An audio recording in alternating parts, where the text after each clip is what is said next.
హుస్నాబాద్ అభివృద్ధిపై చర్చకు రావాలని సవాలును విసిరారు మంత్రి పొన్నం ప్రభాకర్. ఊరు ముఖం తెలియని కొందరు బీఆర్ఎస్ నేతలు ఇక్కడికొచ్చి అభివృద్ధి గురించి మాట్లాడుతున్నారని అన్నారు. పట్టణంలోని పలు వార్డుల్లో ప్రచారం నిర్వహించారు. గౌరవెల్లి ప్రాజెక్టును పూర్తి చేసి హుస్నాబాద్ ప్రాంతాన్ని సస్యశ్యామలం చేస్తామని చెప్పిన అప్పటి సీఎం 10 ఏళ్లలో ఎందుకు కట్టలేదని ప్రశ్నించారు.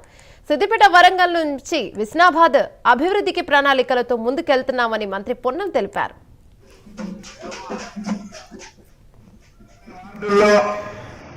కాంగ్రెస్ పార్టీ చేతి గుర్తుపై పోటీ చేస్తున్న అభ్యర్థులను గెలిపియమని మీ అందరూ కూడా హృదయపూర్వకంగా 2 చేతులు జోడించి నమస్కారం చేస్తా ఉన్నా.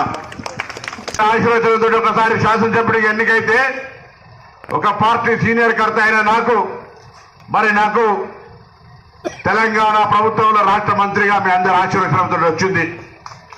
మీ ఆశీర్వచనంతో మంత్రి అయిన తర్వాత గతంలో ఎంపీగా ఉన్నప్పుడు కూడా నిన్న కూడా ముఖ్యమంత్రి గారు చెప్పినారు, పొన్నం ప్రభాకర్ ఒక్కసారి ఎంపీగా చేసి పంపితే తెలంగాణ కోసం పార్లమెంటులో కొట్లాడి తెలంగాణ తెచ్చినటువంటి వాడు పొన్నం ప్రభాకర్ అని చెప్పినాడు ముఖ్యమంత్రి గారు.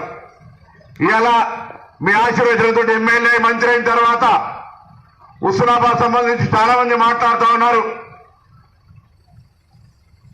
ఈ ఊరు తెలివినోడు వచ్చి మాట్లాడుతూ ఉండు, ఈ ముఖం తెలివినోడు వచ్చి మాట్లాడుతూ ఉన్నవాడు నిన్న. ఎందుకంటే నేను ఒక గౌరవ శాసనసభ్యుని మంత్రిని, ఆ అనేటువంటి వాడు ఎన్నికలు ఎన్నడూ గెలవలే, నన్ను రారాపోరా కొడుతుండే ఒక అహంకారంతో బిడ్డ చెప్పినా ఇక్కడికి వస్తే గౌరవంగా వదిలిపెడుతున్నా, లేకపోతే పొలిమేర కూడా దాటని అని చెప్పిన నన్ను.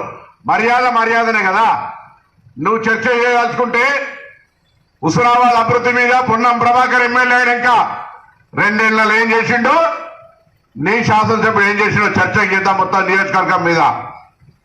ఇలా నేను చెప్తా ఉన్నా ధైర్యంగా నా యొక్క నియోజకవర్గ ప్రజల్ని, గతంలో సిద్దిపేట అంటే ఎట్లుండేనో, కరీంనగర్ అంటే ఏందో, హుస్నాబాద్ అంటే ఏందో, వరంగల్ అంటే ఏందో అంతకంటే పెద్దగా చేసేటువంటి ఆలోచనలు చేస్తా ఉన్నా.